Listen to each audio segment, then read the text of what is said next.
So you drafted Ryan Tannehill. I'm sorry. But you know what? We got a replacement for you, and that's coming up next.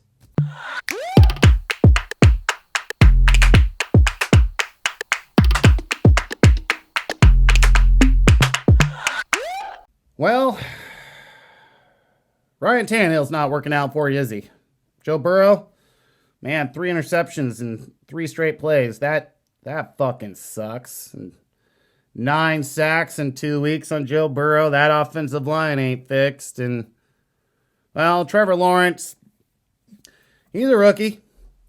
What do? You drafted these guys. You're thinking these guys could be QB1s, borderline QB1s.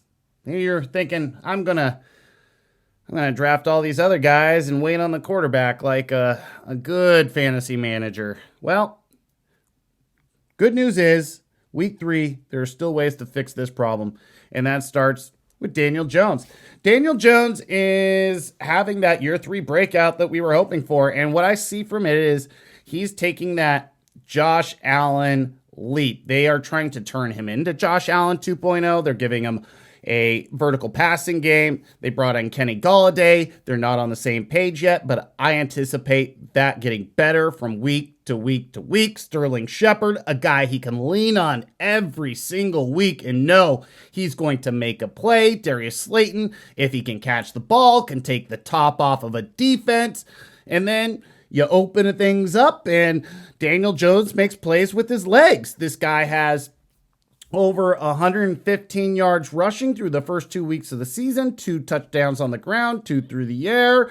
He's been pretty damn efficient. 0 interceptions. He does have 1 fumble against the Broncos, but 0 interceptions on the season. He's played clean football. He put the Giants on his back on Thursday night. The Giants let Daniel Jones down. Danny Dimes didn't let the Giants down. And right now, he's not letting people's fantasies team down. He's actually being really efficient, and he sure as fuck is outperforming a guy like Ryan Tannehill. Another guy, Teddy Bridgewater is actually been pretty damn efficient, but I think he's more in that streaming category. We talk about a guy that through the first 2 weeks of the season, 4 touchdowns, he's completing over 75% of his passes, threw for 328 yards, week 2, 2 touchdowns.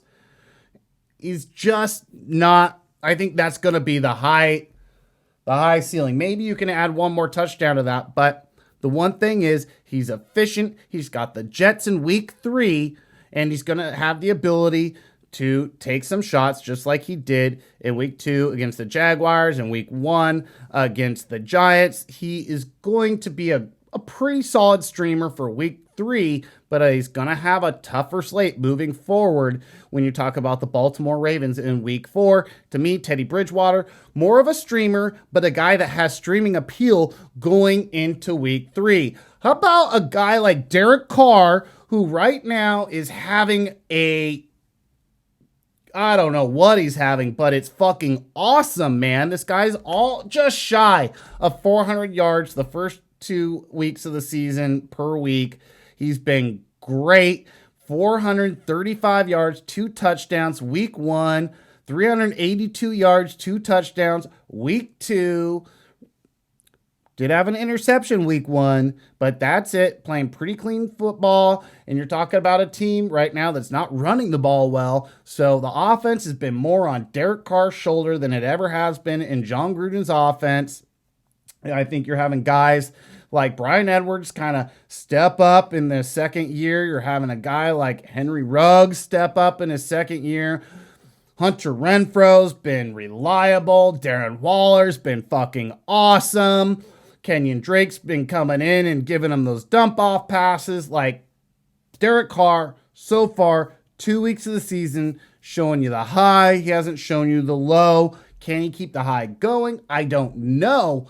But right now, it's kind of fun, and you kind of want to get on the train and ride it until it goes off the tracks, right? But not my number 1 pick for the week. My number 1 pick on the week, I talked about him last week, criminally underrated, Kirk Cousins. Kirk fucking Cousins, man. 24.5% rostered in ESPN leagues. All he's done since week 6 on from last year is fucking awesome. 351 yards, 2 touchdowns week 1. 244 yards, 3 touchdowns, 35 yards rushing week 2. He's going to be, a top 12 quarterback once again. That's a QB1, and he's 75% unrostered. What the fuck? Let's fix this, guys. If Ryan Tannehill's on your roster, drop him. Get Kirk Cousins. Man, I'm telling you, man. I think it's only going to get better as well as they try to balance this out between the run and the pass. Last year, it started out slow. That's why I say look at week 6 on. They were so run heavy in the beginning, it made it hard for Kirk Cousins to be reliable. Well, once they started balancing that out, Kirk Cousins was fucking awesome.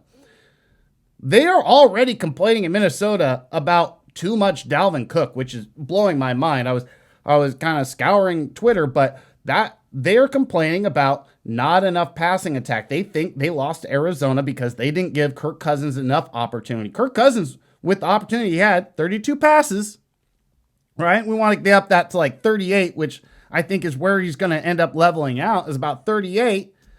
Man, he's going to be great. He's going to be a starting quarterback, and you can go out there and you can grab it right now, and you can fix that mistake, that draft day mistake, when you drafted Ryan Tannehill, when you drafted Joe Burrow, when you drafted Trevor Lawrence, man. It doesn't matter. Kirk Cousins can go out there. He can fix that mistake right now. Derek Carr can fix that mistake for you.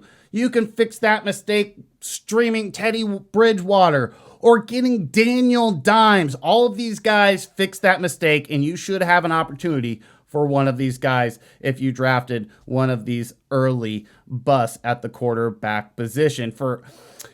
If you like what you heard, please like, share, subscribe to the channel.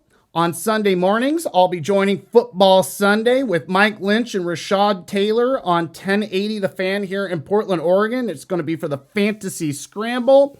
And we do this on Sunday mornings for everybody trying to figure out those last-minute start-sit questions. You can send in your start-sit questions to 503-250-1080 on Sundays, 9:30 a.m. Pacific time. We'll answer your last-minute start-sit questions unless the Seahawks bump us. Those early morning games from the Seahawks always bump us off air. But you can send those start-sit questions into us. You can send them in to me at my Twitter, at PDX_EFF. And make sure you stay and follow the Twitter channel as well. Thank you again for watching. We'll see you for the next one.